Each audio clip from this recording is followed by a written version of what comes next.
you gain more than you lost, but the point of the matter is how you relate after something like that happened. Right. And the most important thing was me to forgive. Yeah. And I forgave him. And I was ready to move on. You were ready to move on. Mike said last week that when he's run into you a couple of times or on occasions, you seem a little leery. Were you? Never. It's just the fact is that, you know what? He never says a word. This guy doesn't talk. You know what I mean? I wanted to, and every time he just looks at me, I feel like I'm having a face-off with him every time I meet the guy. You know what I mean? So how I does always this... wanted to talk to him. I never talked to him. You know, I've said hi, but I've never talked to him since 98, 97, whatever. I never took down and talked to him. You know, I may have said hi. We said hi. I may have just gave him a, limp handshake. But, I met him not too long ago at the ESPY Awards. I just wanted to talk to him, but he was just so stoic. He just wouldn't talk. What do you want to say? That I've known Evander. Well, I've known him since I was 16, probably, right? And I've watched him, and I watched him in one particular situation in where he beat this great fighter named Ricky Womack, which nobody was beating him from Detroit. And he beat him, and it was big news. And I met the guy, and he was just a little quiet country boy. I expected him to be a killer because he just slayed the giant, this Ricky Womack. But he was just a nice guy. We became friends. We used to gamble together. We both had a friend that was from Georgia named Benny Hurd. Yeah. And that's how I really got to meet him personally. And I watched him over the years, and he just, he's really, he become such a decorated fighter over the years, and he's just totally great. His great esteem as a fighter, I had great respect for him and stuff. And I wanted to beat him so bad, and just that, because even though people didn't give him the credit for it, deep down in my heart, being his peer, I knew by beating him, I really would have conquered the giant, and I just wanted to beat him so bad, How does this feel sitting here next to each other? Well, with me, I always had a lot of respect for Mike. Mike is Even after he bit your ear? Yeah, because the point of the matter, I knew Mike before Mike became the big Mike. And he used to outwork everybody. And I was like, wow, this is the only guy that I ever ran into could outwork me. So we was both on the losing squad trying to make the Olympic team. And so I used to watch him, and I said, God, how in the world he worked so hard?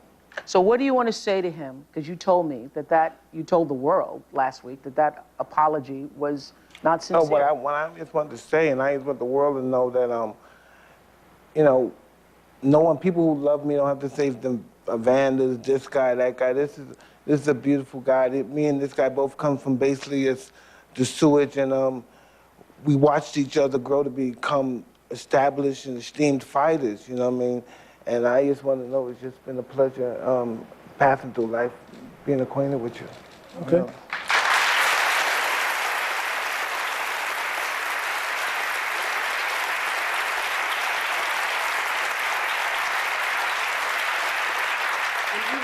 You wanted to do this. You called us. You wanted to do this. Why? Well, because it's more important for the young people around the world to understand that, you have conflicts in life. The conflict starts at home. I'm the youngest of 9 in my family. And the point of, when you're talking about biting, I was the person who bit every brother in my family. Because so that was karma come to roost. My brother didn't get me in a headlock, they wouldn't let me out. And I told them to let me go, and I screamed and hollered. And when I bite, that means that they were gonna let me go, and I was gonna be able to But your point really was that you had said to the producers, let me go back, let me take a break, I'll come right back. We're right back.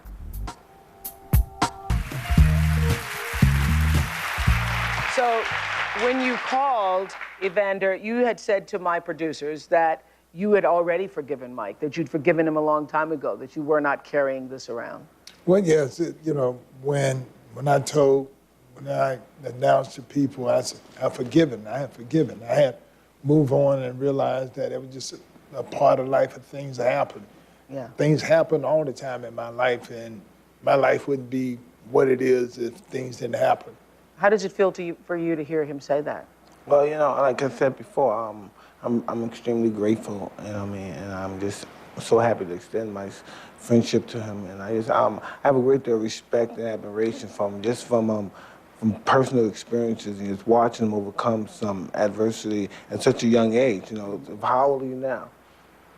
46. All right, listen, I'm 43 now. So when I was 16, he was like 19 or 20, and this guy was just that's what I remember about him more than anything, a characteristic about him. You know, like us being city people, you may think it's funny, but I remember him being that quintessential hardcore country man, like a John Hendry type of guy, you know? Really? He's a country man, he's not no big guy with words, but he gets the job and he fights to the end. I have to ask you, what's next for you? What are you going to do? I don't know.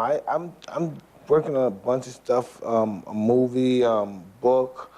I'm working on this. My wife and I wanted me to do this.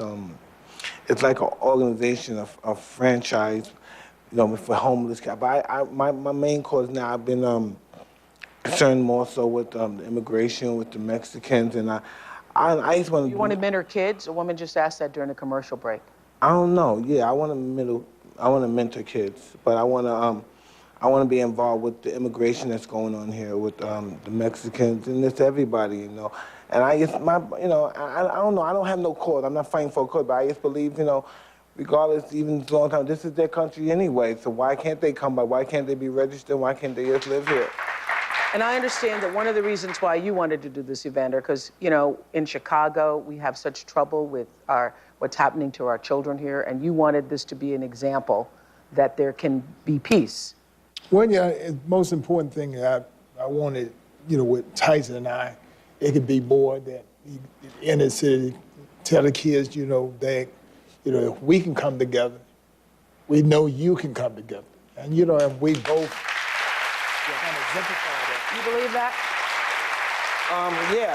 Like I was explaining earlier, my way of thinking has totally changed. I was at one time, I believed there can't be peace without war. You know, I was in that frame of mind. No, there must be more, there must be peace, there has to be someone has to rule, the superior has to rule. I was a Neanderthal in thinking from that capacity, but I realized that we need to love each other and treat each other better. Thank you for agreeing to have this moment here today. Oh, it's been my pleasure. It's been something that should have been done a long time ago. Thank you. Thank you both. Evander Holyfield and Mike Tyson. We'll be back in a minute.